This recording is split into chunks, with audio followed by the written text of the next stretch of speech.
তাল থাকতে থাকতেই এই পদ্ধতিতে একবার তালের ক্ষীর বানিয়ে দেখতে পারেন। আর এই পদ্ধতিতে বানালে এই তালের ক্ষীরটা 10 থেকে 12 দিন পর্যন্ত স্টোর করতে পারবেন, যা রুটি, পরোটা, লুচি এমনকি মুড়ির সঙ্গে খেতেও দুর্দান্ত লাগে।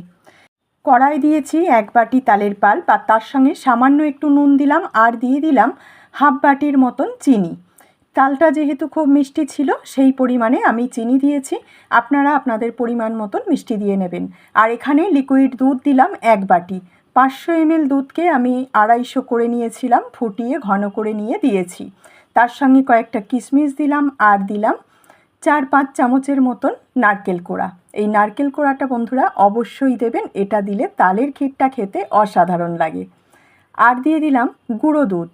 লিকুইড দুধের মধ্যে 5 চামচের মতন গুঁড়ো দুধ গুলে দিয়ে দিলাম। এই গুঁড়ো দুধটা দেওয়ার জন্য এর স্বাদ কিন্তু দ্বিগুণ মাত্রায় বেড়ে যাবে। এখন আমাদের তালের ক্ষীর একদম তৈরি, আর এর থেকে বেশি ঘন করব না। এটা ঠান্ডা হয়ে যাওয়ার পর আরও একটু ঘন হয়ে যাবে। আজকের এই সহজ সাধারণ তালের ক্ষীরের রেসিপি আপনাদের কেমন লেগেছে অবশ্যই কমেন্ট করে জানাবেন, আর বাড়িতে এভাবে একবার তৈরি করবেন। ওপর থেকে আমি আরও কিছুটা নারকেল কোড়া আর দিয়ে দিলাম কয়েকটা কিশমিশ আর কয়েকটা কাজু বাদাম। এইভাবে ইচ্ছা মতন সাজিয়ে নিতে পারেন। রেসিপি ভালো লাগলে চ্যানেলটাকে সাবস্ক্রাইব করে আমার পাশে থাকার অনুরোধ রইল।